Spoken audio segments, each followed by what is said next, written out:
엄마 갔다 왔어? 라는 말 한마디 없이 그냥 이렇게 눈만 쳐다보면 그런 것도 너무 섭섭하고요. 나는 언제든지 ATM기야. 엄마는 그냥 자동으로 누르면 나오는 거 아니야? 이렇게 생각할 때 너무 힘들고. 저희 남편도 결혼해서는 행사비가 얼마야? 라는 걸 물어보지 않았는데 지금은 행사야 방송이야. 왜냐면 방송이랑 행사비가 다르거든요. 정말 자괴감에 어느 순간에 한계가 온 거예요. 근데 내가 만약에 진짜 워킹맘 아니고 혼자 이렇게 살아서 가수 생활만 하고 이렇게 가수 김희연으로만 살았다면 그보단 더 편하게 살지 않았을까라는 생각도 들어요.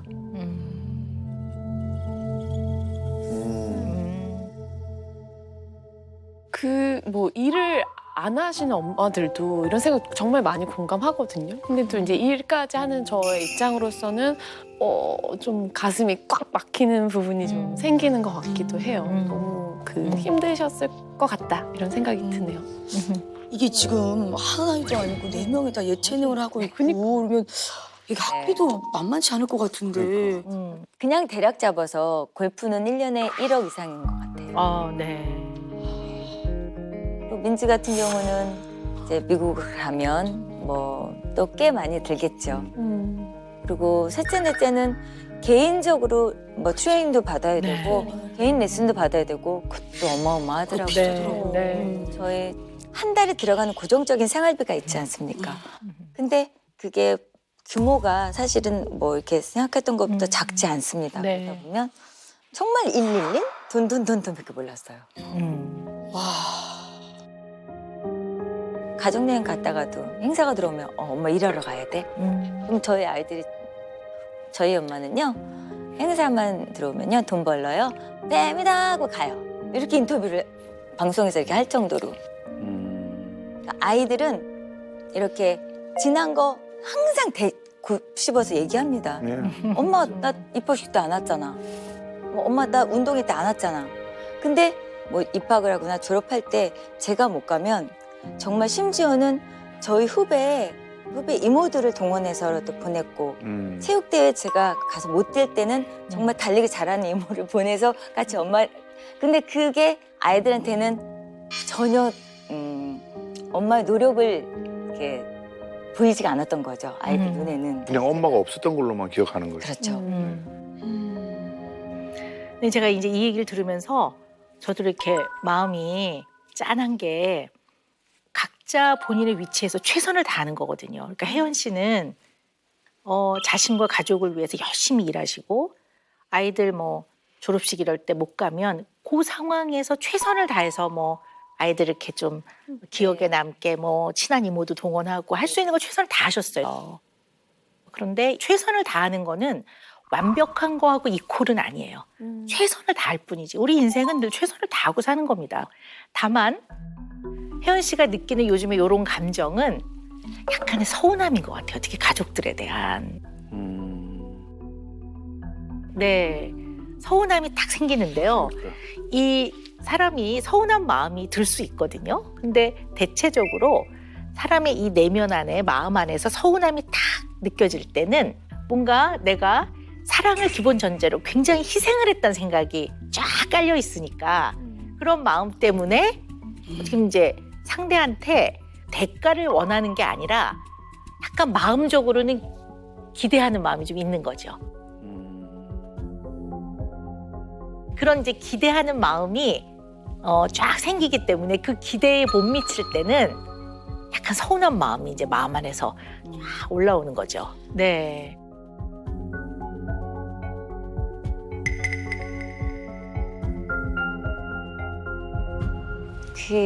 맞습니다. 제가 예를 들어서 제가 이제 막 열심히 하고 왔잖아요.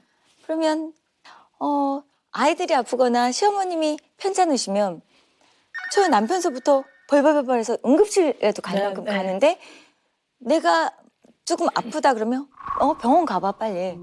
이게 다라는 거죠. 그래서 이런 게 섭섭함이 이제 조금씩 하나씩 쌓이더라고요. 그리고 저희 아이들이 제가 바쁜 엄마다 보니까 엄마가 잘 때는 제 안방문을 잘 열지 않고 제가 집에서 있는 걸 아는데도 아이들이 들어와서 저한테 다녀왔어요 엄마 인사를 안 하는 거예요. 이런 것들이 되게 섭섭하더라고요 제가. 근데 아이 입장에서 들어보면 제가 이 얘기를 나중에 했더니 아니 엄마 쉬고 있을까 봐 엄마 깰까 봐 일부러 방문을 안 열어본 거야 이렇게 얘기를 하는데 저는 그런 것들이 아 나는 괜히 나만 왕따 당하는 것 같아. 아, 그런 느낌. 그럴 때 그러니까 평상시 아무 정말 불만 없거든요 선생님. 네. 근데 갑자기 혼자 있을 때 우컥 할 때 있고요. 눈물이 괜히 막 나고 그래서 아 내가 왜 우울증 걸렸나 왜 그런 거지 막 그럴 때가 있어요. 기계가 아닌 걸 사람인데요. 물론 열심히 일하는 게 자발적으로 왜냐하면 가족을 사랑하니까 그리고 그렇게 해서 나도 행복하고 가족이 행복하니까 우리가 자처한다고요. 그걸 누가 시켜서 하는 게 아니란 말이에요. 그래서 막 행복하게 막 힘을 내서 하지만 집에 돌아왔을 때 이 가족들이 너무 나에 대해서 내 자리는 네, 없는 거. 신경을 안 쓴다든가 그러면 이 섭섭함, 서운함이 선을 딱 넘으면서 속상하다가 이제 화가 나죠. 이제 여기까지 가면 상당히 이제 이걸 잘 살펴봐야 되거든요. 그래서 서운함이 화로 좀 바뀌는 거.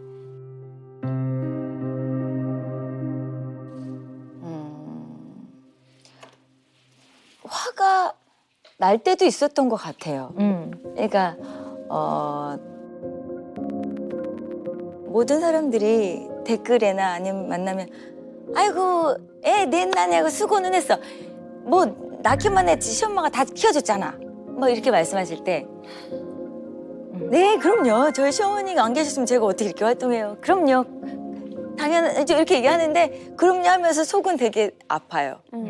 당연히 시어머님 없었으면 제가 이 자리에 있지 않습니다.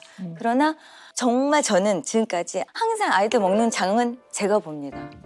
아이들 먹을 거 항상 놓고 뭐 그리고 아이들 학원 할머니가 어떻게 아십니까? 학원서부터 아이들 운동 스케줄서부터 이런 스케줄 모든 걸 다 제가 전화하고 이렇게 짜는데 물론 제가 집에는 없는 시간이 많죠. 그런데 저는 그냥 아이를 그냥 낳기만 한 엄마다라는 얘기를 너무 많이 듣습니다. 저희 시어머님의 고마움 감사함이 이렇게 컸다가 그런 얘기를 들으면 무슨 엄마가 다 키워줘. 이렇게 솔직히 제 속마음으로 그런 얘기를 제 스스로가 못된 며느리가 되는 거예요. 그렇죠. 그래서 네.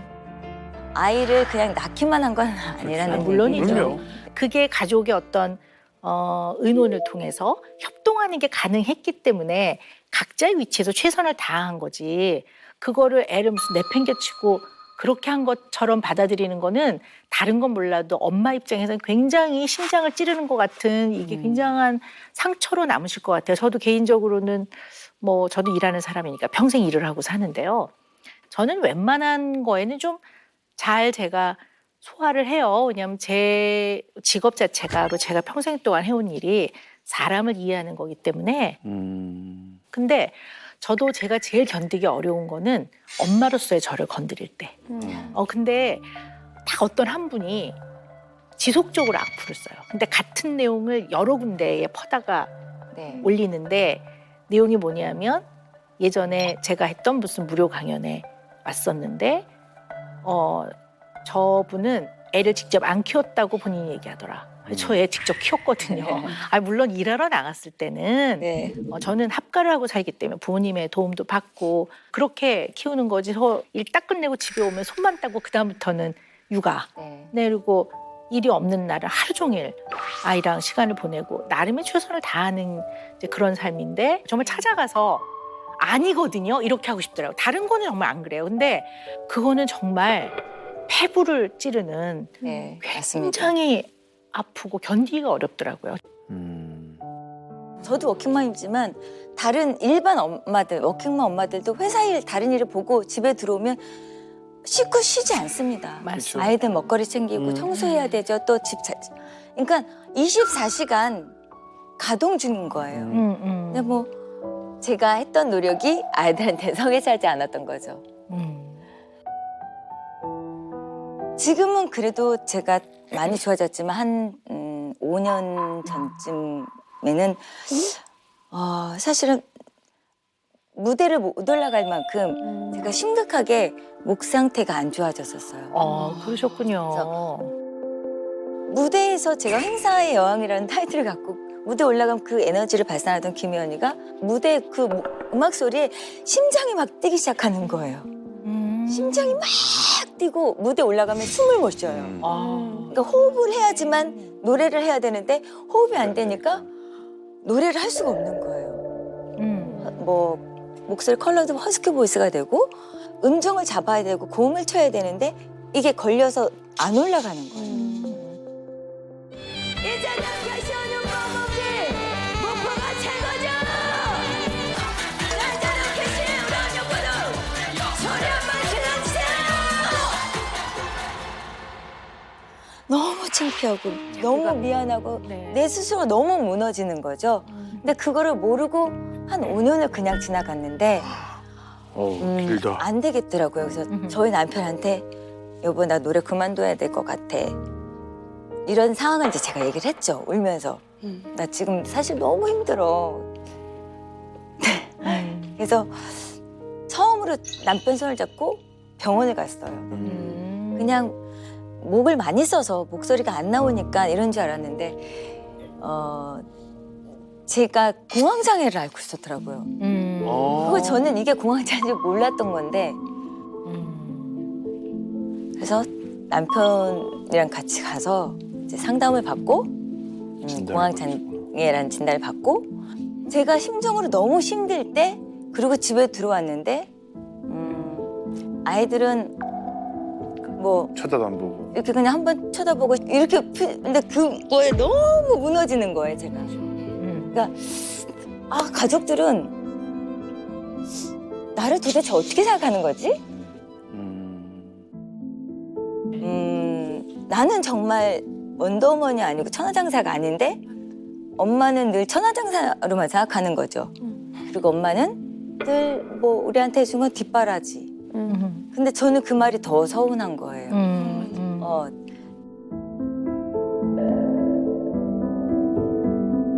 저는 굉장히 그때 혜연 씨한테는 인생의 위기였던 것 같아요. 네. 4, 5년이 너무너무 힘들었어. 네. 근데 지금은 좋아지셨어요? 지금 아직까지는 이제 무대 올라갔을 때 좀 안정제를 좀 먹고 올라가긴 합니다. 그러면 어떤 호흡을 하니까 제 컨디션의 80%는 올라온 것 같아요. 아까 하시는 것보다 그게 80%라면 네, 네, 다행입니다. 아니 근데 이러한 이제 서운함들이 있을 수 있는데 특히 이제 워킹맘들이 느끼는 이 서운함을 더 극대화시키는 요인이 있습니다. 서운함을 극대화시킨. 뭐냐면요, 이 워킹맘들이 겪는 모성 벌칙이라는 게 있어요. 모성 벌칙. 네. 처음 들어봐. 마더푸드 페널티라는 건데요. 이 엄마들이요, 가정을 돌보면서 또 밖에 나가 직장에서 이제 일을 하는 경우에 이런 분들이 생각보다 현실적으로는요, 채용, 업무 할당, 업무를 해내는 거, 승진의 기회가 줄어든다고 해요. 그래서 이 모성 벌칙을 극복하기 위해서 사실은 굉장히 고군분투하는 면이 있거든요. 네. 여자 가수들은 특히나 결혼을 하거나 아이 출산을 하면 가수 생활을 접어야 되었던 그때가 있었던 것 같아요. 그러니까 인기가 떨어지고 아무래도 팬층이 남자 팬들이 많았는데 이제 팬층도 떨어지고 그러다 보면 행사 무대에서도 나를 잘 안 부를 것이고 저 임신했어요라고 하면 야 뭐 평생 노래할 건데 뭐 무대에서 뭐 그렇게 지금까지 이렇게 만삭 때까지 노래해 이런 얘기 듣기 싫어서 의상도 제작을 해서 입었고요. 의상을 네. 뭐랄까 빤빤한 이렇게 그 천 같은 거를 대요.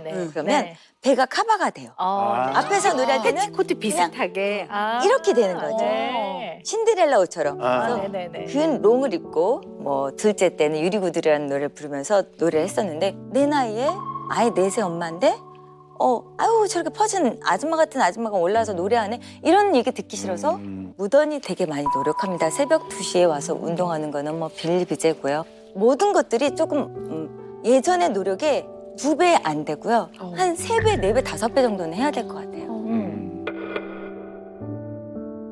오늘 저 모성 벌칙이라는 이 말을 처음 선생님께 배웠는데 쭉 이제 선배님 옆에서 말씀하시는 것도 듣고 하다 보니까 문득 생각난 게 모성 벌칙을 엄마가 스스로 줄 수도 있는 건가?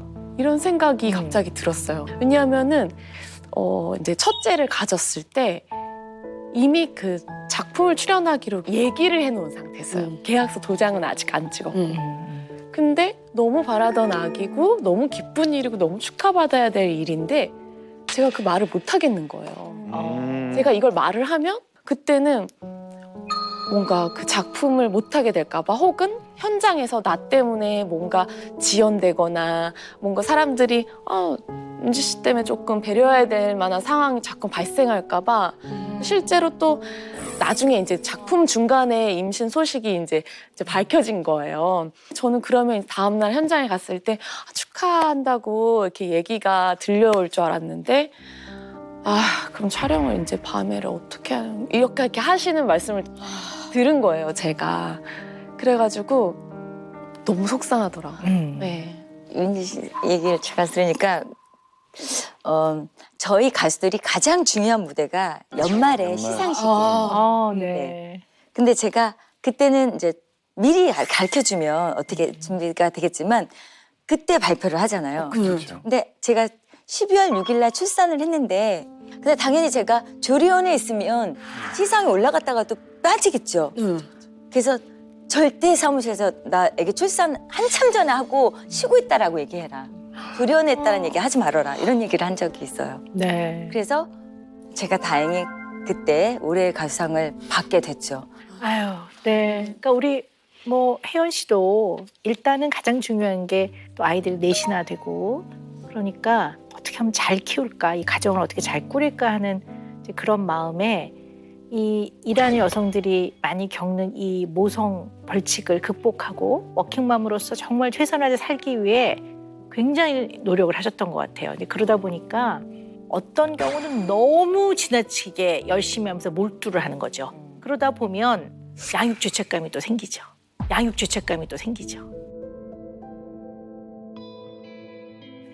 이제 양육죄책감이 있는 부모가 흔히 하는 실수 중에 하나가 그 미안함이 늘 밑면에 깔려 있으면 자식에게 지나치게 허용적일 수가 있어요. 그래. 미안하니까 좀 들어주는 거죠. 들어주지 말아야 될 때, 에이, 그냥 평소에 미안하니까 이렇게 들어주게 되는 건 이제 허용적이라고 표현을 하는 거죠. 내지는 자녀들에게 과잉 보상을 해줄 때가 많아요. 예를 들면 어릴 때는 크고 비싼 장난감을 사준다든가. 그럼 사실 장난감은 가지고 놀아야 되는데 그냥 장난감을 사주는 행위에 과잉 보상을 해주게 되면 사실 이제 비싸고 큰 장난감을 사줄수록 더 많이 놀아준 것 같고 더 많이 사랑해준 것 같고 그러니까 되게 이제 원하는 걸 다 해주면 좋을 것도 같지만 집안의 경제 사정을 잘 고려해서 어떤 건지 아이들 조율을 좀 해야 되거든요. 그러니까 한계 없이 내지는 제한 없이 돈으로 사줄 수 있는 거 해줄 수 있는 거 다 해준다. 이제 이렇게 되면 이게 이제 약간 과잉 보상이라고도 할 수가 있죠. 네. 근데 선생님 말씀을 들으니까 셋째 넷째가 농구를 하면 농구 대회를 하는데 초등학교 대회를 엄마 아빠들이 다 따라다닙니다. 그래서 다른 사람들은 엄마들이 오는데 제가 못 가면 대신 다른 거 도가지고는 먹을 거나 뭐 이런 네. 거를 용돈을 주고. 네. 네. 볼 하나에 얼마 이렇게 그런 네. 뭐 운동하니까 뭐 빵도 사놓고 그러다 보니까 저희 큰아들이 어릴 때 소화비만으로 너무 빵을 많이 먹어서. 체중이 많이 나갔던 거예요. 그때 소화비만으로 이미 뼈 성장이 다 끝났던 거예요. 그래서 이미 지금은 키가 77 정도 되기 때문에 작은 키는 아니지만 농구 선수로는 작은 키이기 때문에 지금 꿈을 접어야 되는 상황이 됐어요. 그것 또한 아이한테 너무 죄책감이 된 거죠. 그럴 수 있죠. 근데 좀 어떻게 보면 혜연 씨는 자녀들에게 마치 편도 1차선, 그 길밖에 없는 길을 쫙 타고 내려오는 것처럼 원웨이 공급을 해주는 양육을 하셨던 것 같아요. 그러니까 자녀들한테 미안한 마음 때문에 아이들이 원하는 거 하고 싶어 하는 거, 특히 교육받고 싶어 하는 거에 대한 최선을 다해서 경제적인 뒷바라지를 해주는 원웨이 여기에만 좀 몰두된 면이 없지 않아 있다고 보는 거죠. 그래서 이런 이제 원웨이 공급 양육을 해주다 보면요 빈틈이 좀 생겨요. 요 빈틈 어려움이 좀 어떤 점이 있으셨는지 우리 김현 씨 이야기를 좀 더 들어볼 필요가 있을 것 같아요.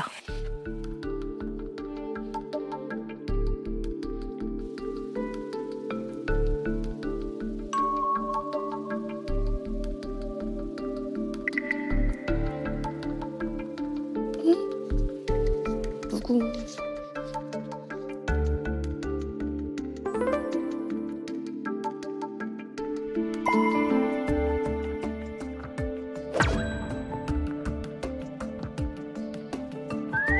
아, 아 이쁘다. 진짜. 쑥스러워하는데 우리 딸. 사실 제가 중학교 때까지만 해도 학원을 좀 늦게까지 다녔는데 제가 한 새벽 2, 3시에 들어와도 엄마는 안 계시고 제가 아침 학교 갈 때 엄마는 또 안 계시고 이런 느낌이었어요. 엄마는 이제 졸업식, 입학식 때 오시는 게 좀 바쁘셔가지고 아빠가 오시거나 할머니가 오시거나 할 때도 많았어요. 그래서 어렸을 때는 한 몇 달은 엄마만 안 왔어, 나만 안 왔어, 할머니만 왔어 이러긴 했죠.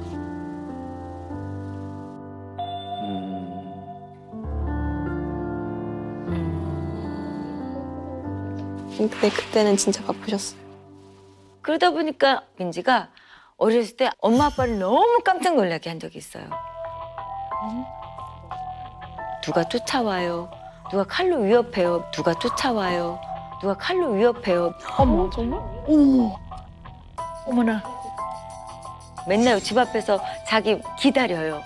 막 이런 얘기를 하니까 저희 너무 무서웠잖아요. 무섭지.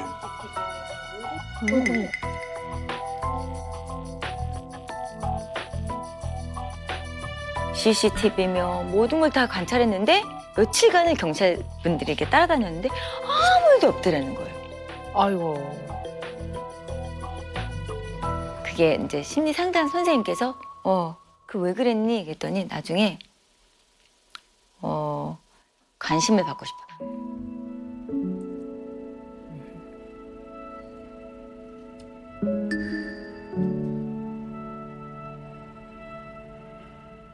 항상 제가 제인처럼 느끼게 하는 게 아이들이 필요할 시기에 엄마가 옆에 못 있어줬죠. 그게 항상 미안하고 항상 죄인 같고 그래서 아이들이 1명, 2명, 3명, 4명 이제 특징세가 좀씩 있었어요. 아,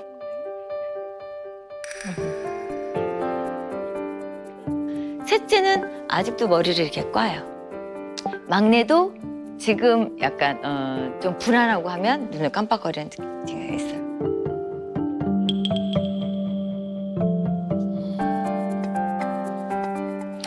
도영이였나요 그때가? 도영이 심리검사 그때 처음 했는데 너희 가족을 모두 다 그려 그랬대요. 그때 할머니도 그리고 심지어는 그 나가 있는 누나도 그리고 했는데 저만 안 그린 거예요. 그래서 왜 엄마를 빼놨어? 그랬더니 엄마는 항상 집에 없다고. 엄마는 너무 바빠서 집에 있을 시간이 없다고 이렇게 얘기를 했대요. 아이고, 그랬구나.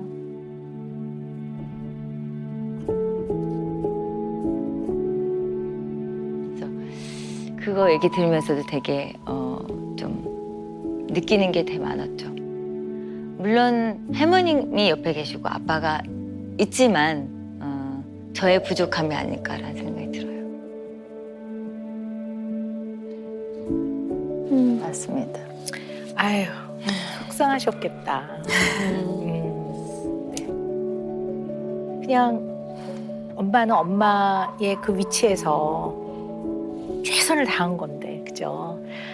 둘째는 네. 그때는 이제 언니한테만 언니가 좀 예민하고 뭐 그러다 보니까 모든 초점 다 이제 큰애한테 가 있었던 거죠. 근데 똑같이 사랑을 해주고 있었지만 민지 입장에서는 엄마는 언니만 좋아해. 뭐든 언니가 운동하니까 언니만 뭐 곰국을 주고, 왜냐면 곰국은 살을 찌기 때문에 둘째한테는 안 준 거였거든요. 근데 언니만 모든 걸 챙겨줘. 그래서 그때 당시 이렇게 또 관심 받으려고 민지가 또 그런 머리가 좋은 아이여서 그런지 그런 영화를 만들었더라고요. 네. 그때도 사실 너무너무 속상했고 아이의 육아 방법을 공부해야 되는구나라는 생각을 그때 했었던 것 같아요. 네. 셋째, 넷째 같은 경우는 아직도 운동을 하는데 셋째는 본인 머리를 이렇게 까요. 네, 네. 예. 근데 그것도 특징세가 아닐까라는 생각이 네, 들어요. 뭐 사실 이제 틱의 원인은 꼭 엄마가 부재해서 틱이 생기는 건 아닙니다. 뭐 틱의 원인은 굉장히 다양하고 뭐 아이가 또 기질적으로 좀 그런 아이들도 있고 여러 가지 이유가 있지만 약간 이제 감각 추구를 하는 거기 때문에 이제 이 감각 추구는 마음을 좀 이렇게 안정시키는 기능을 하거든요. 다만 분명한 거는 아이들의 내면 안에는 뭔가 좀 불안감이 좀 네. 있었나 그 이유를 좀 살펴볼 필요는 있지요. 근데 왜 자녀가 넷인데요. 깨물어서 안 아픈 손가락 없다 그러는데요. 그래도 좀 더 좀 이렇게 눈이 가고 좀 마음이 가고 좀 더 안쓰럽고 하는 자녀가 좀 있거든요. 좀 더 네. 더 미안한 자녀. 큰애가 제일 제게는 나쁜 손이에요. 민지나 둘째, 셋째, 넷째는 형이 생기고 동생이 생기고 언니가 있고 하는데 고은이는 혼자였어요. 그러니까 고은이는 시어머님이 키워주시지 못했고 처음에 그 도우미 이모님의 손을 빌려서 어머님의 마음으로 이렇게 키워주셨는데 혼자 놔두고 아플 때 나올 때 또 어디 다치거나 그랬는데 또 혼자 두고 나올 때 정말 너무 힘들었죠. 마음이 근데 찢어지죠. 그 아이가 이제 벌써 22살 성인이 됐어요. 이제 저 두 딸과 부산 여행을 둘이 셋이 가서 너무 좋다. 저희 큰 딸이 조금 운동선수인데 초등학교 6학년 때부터 밖에 생활을 하다 보니까 항상 집에 오면 손님이 온 것 같고 자기가 무슨 남의 집에 놀러 온 것 같고 그런 느낌이었대요. 그래서 엄마랑 여행을 가면서도 나 어떻게 한 방에서 엄마랑 같이 자지 이런 생각을 했을 정도로 큰 딸이 그런 생각을 했대요. 이제 그때 처음으로 엄마한테 나 6학년 때부터 밖에 나가서 엄마 아빠 나 쫓아다니면서 케어 못 해줬고 밖에서 혼자 생활했잖아. 막 이러면서 나 집에 오는 거 불편해. 근데 그런 얘기 들을 때 제가 어머 막 무너지더라고요.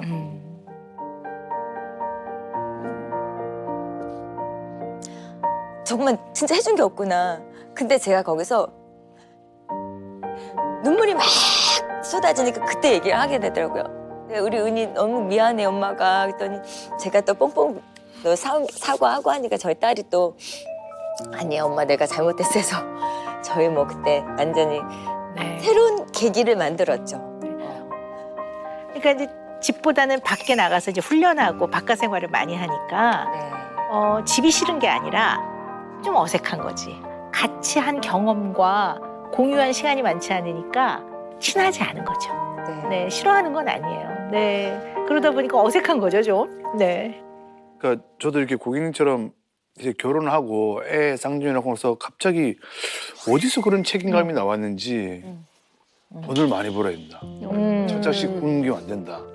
그래서 일을 무지하게 했던 적이 있었어요. 그런데 또 그때 또 촬영 때문에 또 브라질을 한번 갔다 온 적이 있었는데 10일 동안 갔다 온 적이 있었는데 브라질까지 갔다 와서 딱 집에 들어왔는데 그때가 애들이 한 두 돌이 좀 안 됐었거든요. 정말 오랜만에 보는데 애들이 뒷걸음질 치는 거예요. 모르는 사람. 낯선 사람이 들어왔다고 생각하고. 애들이 너무 어릴 땐 그럴 수 있어요. 네. 네. 와 근데 그때 되게 제가 지금 이게 뭐지 이게 맞나? 라고 했는데 또 집만 놓고 나가 또 일해야 되는 거예요. 네. 약간 좀 김혜연 고객님처럼 노력하죠. 예. 왜냐면 지금 제가 이제 나이가 50대가 넘고 그래도 그때보다는 제가 조금 제 시간을 이제 쓸 수가 있잖아요. 제가 제 마음대로 좀 이것 좀 이쪽으로 옮기고 좀 여유를 가질 수가 있는 이제는 그 자리가 와서 좀 아이와 함께 하고 싶은데 아이들은 이제 저랑 같이 함께 해줄 시간이 없는 거죠. 친구들이랑 노는 걸 더 좋아하고 친구들이랑 여행 가는 걸 더 좋아하고 그러다 보니까 저는 그거를 하소연을 못 해요. 엄마 우리 바쁠 때 엄마도 없었잖아. 근데 내가 있어달라고 하기가 미안해서 말을 못 하는 거죠. 근데 아이들이 와서 의논을 잘 해요, 혜연 씨한테.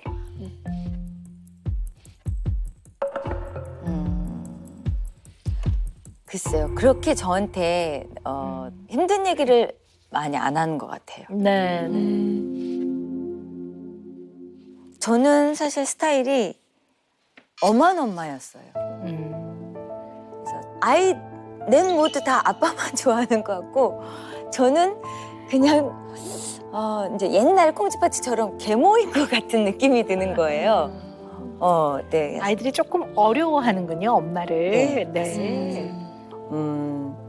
아빠한테는 되게 친구처럼 편하게 대하는데 엄마는 되게 엄마한테는 좀 어려워. 잘하려고 하고 좋은 모습 보이려고 하고 막 이렇게 하더라고요. 제가 좀 커서 둘째 같은 경우는 이제 앞으로 진로에 대해서 엄마가 그런 얘기를 하죠. 뭐 네가 하고 싶은 거는 엄마가 이 무대에서 너가 멋진 여자가 될 때까지는 뒷바라지 해줄게. 네가 하고 싶은 거 멋진 거 다 해.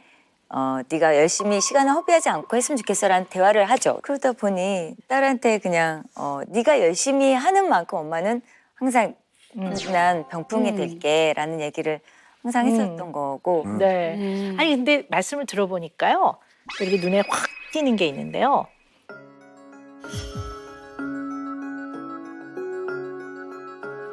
이게 멋진 여성이 되도록 엄마가 할 수 있는 거, 네가 하고 싶어 하는 건 다 뒷바라지 해줄게.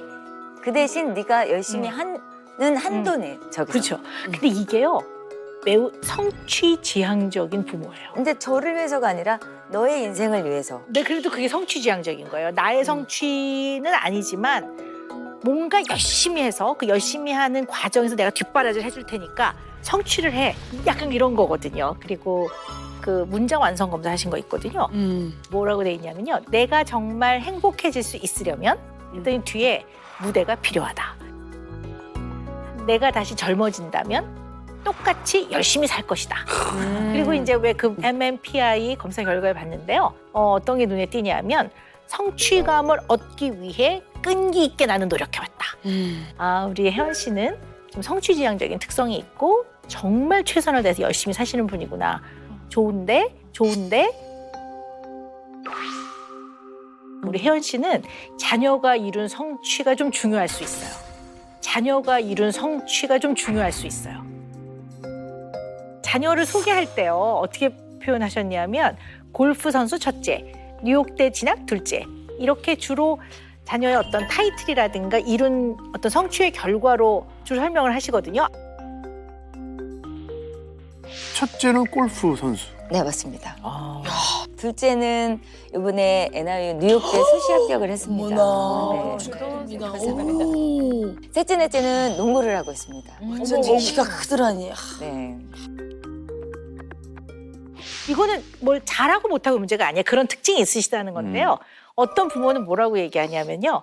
마음이 따뜻한 둘째, 뭐 굉장히 배려심이 많은, 눈물이 많은 누구, 이렇게 표현하는 사람들도 있어요. 근데 우리 혜원 씨는 자녀가 이룬 결과와 그 결과로 인한 타이틀이 있잖아요. 그런 게 되게 중요한 분이신 것 같아요. 그래서 성취지향적인 부모들은 대체로 어떠냐면 이 아이를 내가 최선을 다해서 뒷바라지를 해서 좀 더 유능한 사람으로, 좀 더 나은 레벨에, 흔히 말하면 좋은 대학도 나와서 그다음에 이제 원하는 회사에도 들어가고 원하는 일을 하고, 그럼 이제 연봉도 많이 받고 돈도 많이 벌면 이 아이는 성공한 거고 행복한 거야. 이런 식의 마음이 많아요. 멋진 여자가 될 때까지는 뒷바라지 해줄게. 네가 다녀서 멋진 여자로 성장하길 바래. 그 엄마는 항상 난 병풍이 될게라는 얘기를.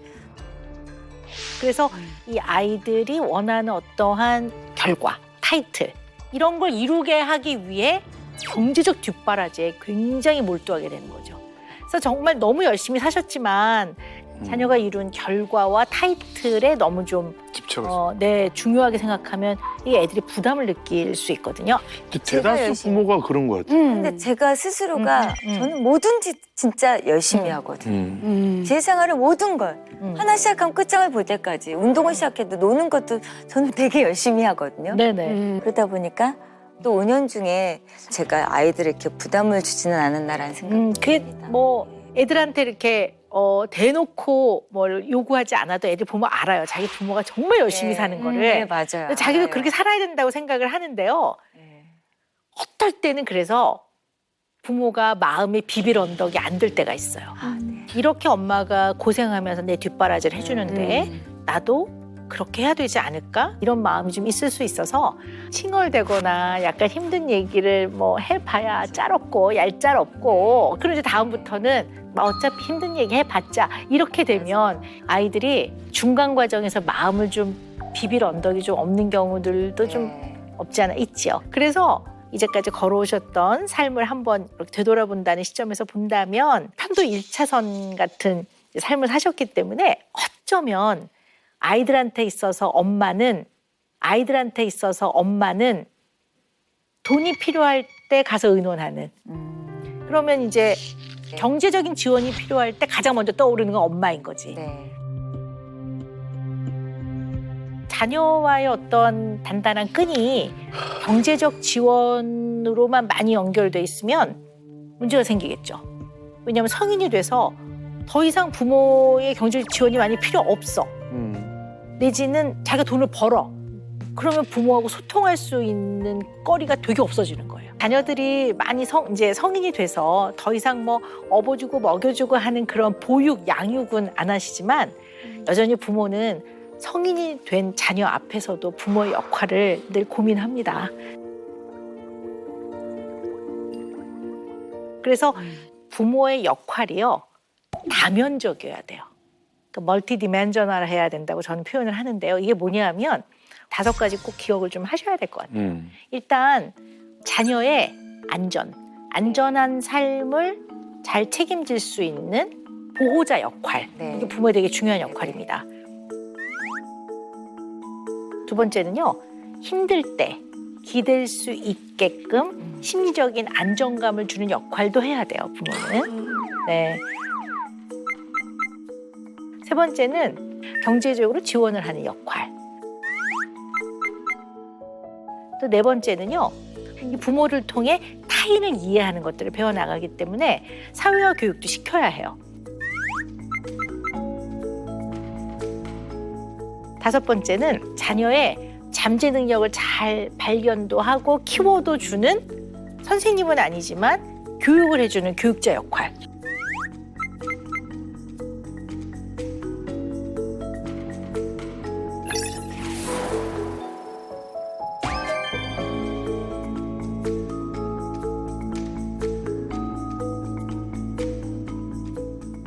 이런 말씀을 드릴 때마다 너무 부담을 드리나 하지만 우리가 또 알고 또 노력을 해나가는 거니까요. 근데 실제로 이렇게 말씀으로 하셔서 그렇지 이미 부모님들은 다 하고 계시죠. 다 하고 계세요. 그렇죠. 대체는 다 하고 부모님 계시죠. 대단하다. 네. 다 하고 있지만 부족하죠, 늘. 네. 그래서 절대 무너지지 않으니까 두려워하지 마시고 그런 표현을 좀 많이 하셨으면 좋겠어요. 네, 박사님 이제 김혜영 고객님께 내려주실 오늘의 은영 매직은 네. 무엇일까요?